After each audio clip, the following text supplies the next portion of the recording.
दोस्तों एक बहुत बड़ी खबर आ रही है। जी हाँ दोस्तों, मध्य प्रदेश में आउटसोर्स कर्मचारियों के न्यूनतम वेतन के एरियर को लेकर ये बहुत महत्वपूर्ण अपडेट है। साथियों आपको बता दें कि मध्य प्रदेश में अब आउटसोर्स कर्मचारियों ने स्पष्ट सरकार से कह दिया है कि हमें 11 माह का एरियर नहीं, पूरे 5 साल का एरियर चाहिए। अब 5 साल का एरियर क्यों चाहिए, किस आधार पर ये कर्मचारी मांग रहे हैं, उसका भी तो कोई आधार होगा ना, जब तो कर्मचारी मांग रहे हैं। आज के वीडियो में हम वो आधार बताएंगे कि क्यों बनता है मध्य प्रदेश के आउटसोर्स कर्मचारियों का 5 साल का एरियर, क्यों आखिर किस आधार पर ये कर्मचारी जो है अड़ गए हैं कि हमको 5 साल का एरियर चाहिए, उससे कम कुछ भी नहीं। तो आज आपको बताएंगे कि क्या आधार है वो, क्या कुछ हुआ है तब ये कर्मचारी 5 साल का सरकार से एरियर मांग रहे हैं। चलिए जल्दी शुरू करते हैं, वीडियो को बताते हैं आपको एक एक जानकारी। उसके पहले एक छोटा सा अनुरोध है, वीडियो को लाइक ज़्यादा शेयर करना ताकि हर एक कर्मचारी तक ये वीडियो पहुँच जाए। दोस्तों यहाँ एक बात और बताना ज़रूरी है कि अगर आपने अभी तक हमारे फेसबुक पेज को फॉलो नहीं किया तो जाकर फॉलो कर लीजिए, क्योंकि ऑल इंडिया आउटसोर्स की कोई भी अपडेट होती है सबसे पहले फेसबुक पेज पर डाल दी जाती है। वीडियो बनाने में थोड़ा सा समय लग जाता है और फेसबुक पेज की लिंक हमने वीडियो को डिस्क्रिप्शन में दे दी है। वीडियो को डिस्क्रिप्शन में जाइए, सबसे पहले जाकर फेसबुक पेज को फॉलो कर लीजिए। वैसे ज़्यादातर कर्मचारियों ने फॉलो कर लिया है, अगर आपने अभी तक नहीं किया है तो ज़रूर कर लेना, वहाँ पर तुरंत खबरें अपडेट हो जाती हैं। दोस्तों यहाँ पर एक चीज़ और बताऊँ मैं कि टेलीग्राम चैनल और व्हाट्सएप ग्रुप चैनल की लिंक भी हमने वीडियो को डिस्क्रिप्शन में दे दी है। वहाँ पर हम कोई भी आदेश आते हैं तुरंत PDF आपको उपलब्ध करा देते हैं, तो टेलीग्राम चैनल और व्हाट्सएप ग्रुप चैनल को भी ज़रूर ज्वाइन कर लेना।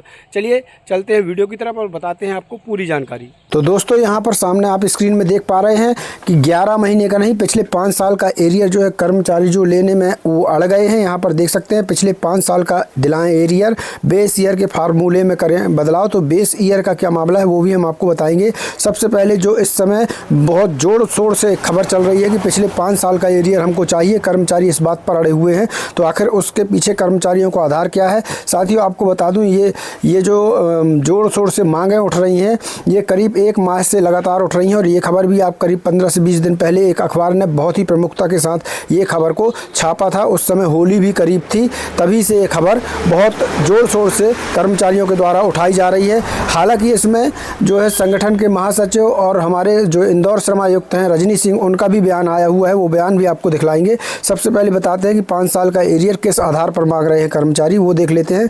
तो यहाँ पर देखिए जो इस अखबार ने छापा है कि न्यूनतम वेतन के मसले पर हाई कोर्ट के आदेश के महीने भर बाद भी श्रमिक संगठनों को राहत नहीं मिल पाई, जिससे श्रमिक संगठनों में आक्रोश बना हुआ है। C2 के पदाधिकारियों ने भोपाल सहित प्रदेश भर के श्रम कार्यालयों में एरियर सहित बढ़े हुए न्यूनतम वेतन के भुगतान शीघ्र करने और नवंबर 2019 से एरियर्स देने तथा अक्टूबर 2024 से दे नए न्यूनतम वेतन पुनरीक्षण की प्रक्रिया शीघ्र शुरू किए जाने को लेकर श्रमायुक्त को ज्ञापन सौंपा गया है, जिसमें बताया कि हाईकोर्ट के भुगतान के आदेश के बाद भी प्रदेश के 35 लाख श्रमिकों को होली के त्यौहार से पहले एरियर के साथ रिवाइज वेतन प्राप्त करने के लिए इंतजार करना पड़ रहा है। तो दोस्तों जैसा कि मैंने बताया, ये होली के पहले से ये मांग जो है चली आ रही है। तो यहाँ पर देख सकते हैं आगे और क्या कुछ लिखा हुआ है वो आपको बताने का काम करेंगे।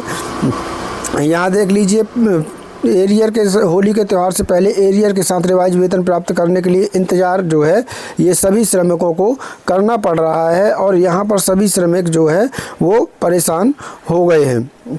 अब यहाँ देख लीजिए कि एक और खबर यहाँ आई हुई है कि होली के पहले से इंतज़ार करना पड़ रहा है। यह शर्मनाक है। C2 के अतिरिक्त महासचिव जो हैं AT पद्मनाभन की अगुवाई में C2 के महासचिव दीपक गुप्ता नेतृत्व में सहायक श्रम आयुक्त को ज्ञापन सौंपा। बताया कि 1 अप्रैल 2024 की बढ़ी दरों के एरियर सहित भुगतान की प्रक्रिया अभी तक शुरू नहीं की गई है।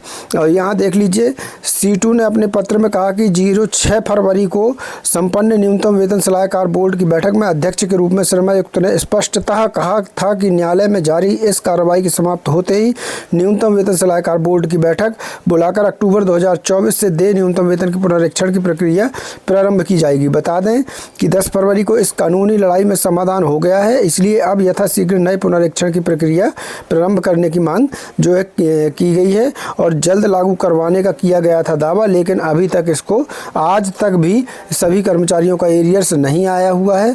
तो चलिए साथियों, अब आपको बताते हैं कि पिछले 5 साल का एरियर किस बेस पे कर्मचारी मांग रहे हैं। तो आपको बता दें, दरअसल 2019 में जो न्यूनतम वेतन सलाहकार बोर्ड होता है उसने अपनी एक रिपोर्ट जो है सरकार को जो है भेजी थी, जिसमें उसने सिफारिश की थी कि तमाम दैनिक वेतनभोगी कर्मचारी, आउटसोर्स कर्मचारियों का वेतन 25% तक बढ़ाया जाना चाहिए। ये कब दिया था न्यूनतम वेतन सलाहकार बोर्ड ने? ये रिपोर्ट दी थी 2019 में, लेकिन सरकार ने जो न्यूनतम वेतन बढ़ाया तो कब बढ़ाया? 1 अप्रैल 2024 में। तो 2019 से 2024 का जो 5 साल का समय है, जो 60 माह का समय है, उसका एरियर कर्मचारी मांग रहे हैं कि सरकार को तो 2019 में रिपोर्ट सौंप दी गई थी, उसी समय सरकार को ये न्यूनतम वेतन बढ़ाना था, लेकिन सरकार ने 2024 में बढ़ाया है। तो हमको 5 साल का एरियर दीजिए, 11 महीने का एरियर नहीं। तो इसी आधार पर जो है कर्मचारी अब श्रमायुक्त से 5 साल का एरियर जो है मांग रहे हैं कि 2019 में जब न्यूनतम वेतन सलाहकार बोर्ड ने अपनी रिपोर्ट में सौंप दी और रिपोर्ट में उसने कहा कि 25% जो है इन कर्मचारियों का वेतन बढ़ाना चाहिए, तो सरकार ने 2024 में क्यों बढ़ाया, 2019 में क्यों नहीं बढ़ाया? तो इसी आधार पर तमाम कर्मचारी अब पिछले 5 साल का एरियर मांग रहे हैं और ये आवाज़ हल्की फुल्की नहीं, काफ़ी जोर शोर तरीके से उठाई जा रही है। देखना होगा कि श्रमायुक्त इस पर क्या विचार करता है। तो चलिए, वो एक बयान भी आया हुआ है काफ़ी पहले श्रमायुक्त का, वो भी हम आपको बताएंगे। पहले देख लेते हैं कि आखिर ये मामला क्या है और ये बेस ईयर का मामला क्या है। तो बेस ईयर का मामला ज़रा जान लेते हैं कि बेस ईयर का मामला क्या है। तो यहाँ देख सकते हैं आप, यहाँ जो साइड में दिया हुआ है कि ये है मामला, यहाँ देख सकते हैं ये है मामला। तो यहाँ पर देखिए दोस्तों, यहाँ पर क्या दिया हुआ है, 15 नवंबर 2019 को हुए न्यूनतम वेतन सलाहकार, यहाँ देख लीजिए वही बात है, 15 नवंबर 2019 को हुए न्यूनतम वेतन सलाहकार बोर्ड की बैठक में के अनुशंसा के आधार पर नया वेतन पुनरीक्षण किया गया था। इसे 2019 में लागू करना था, लेकिन सरकार ने 5 वर्ष की देरी से लागू किया, जिससे श्रमिकों को काफ़ी नुकसान हुआ। अवधि में न्यूनतम वेतन पुनरीक्षण तो कर दिया, लेकिन इसे करीब 1 अप्रैल 2024 से लागू किया। इतना ही नहीं, बेस ईयर 2011-12 की बजाय 2001-2 को माना, जबकि हमारा शुरू से ही यह मांग रही है कि इसे 1 नवंबर 2019 से लागू कर एरियर्स का भुगतान किया जाए। इसलिए ज्ञापन सौंपकर मांग की गई है कि नवंबर 2019 से मार्च 2024 तक का वैधानिक रूप से देय राशि के एरियर का भुगतान जो है वो होना चाहिए। और यहाँ पर आगे अगर जानकारी देख लें हम, तो आगे जानकारी देख लीजिए। इसलिए उच्च न्यायालय इंदौर खंडपीठ द्वारा 10 फरवरी 2025 को दिए गए निर्णय की समीक्षा हेतु C2 ने 6 मार्च 2025 को समीक्षा याचिका माननीय उच्च न्यायालय के इंदौर खंडपीठ में जो है वो लगा दी थी। तो ये जो है एक बहुत बड़ा जो है साथियों मांग की गई है। हालांकि यहाँ पर इंदौर श्रमायुक्त का भी बयान जो है आया हुआ है। तो चलिए हम आपको वो बयान यहाँ पर दिखाने की कोशिश करते हैं। तो यहाँ पर देख सकते हैं आप, सबसे पहले देख लीजिए जो संगठन के महासचिव हैं दीपक गुप्ता जी, उनका बयान क्या है तो वो देख लेते हैं सबसे पहले। तो यहाँ देख लीजिए, होली का त्यौहार सिर पर है, लेकिन प्रदेश भर के 35 लाख श्रमिकों को हाई कोर्ट के आदेश के महीने भर बाद भी एरियर के साथ रिवाइज वेतन के भुगतान का इंतजार करना पड़ रहा है। राज्य सरकार दखल दे, श्रमिकों को 2019 से एरियर दिलाए। तो ये मांग चल रही है होली के पहले से। इसमें जो है इंदौर श्रमायुक्त हैं हमारे रजनी सिंह, उनका बयान भी उसी समय आ गया था। वो उन्होंने क्या कहा था वो देख लीजिए। ये यहाँ पर हाई कोर्ट के आदेश के परिपालन में सर्कुलर जारी किया जा चुका है, जिसमें 1 अप्रैल 2024 से एरियर सहित भुगतान के लिए निर्देशित किया गया है।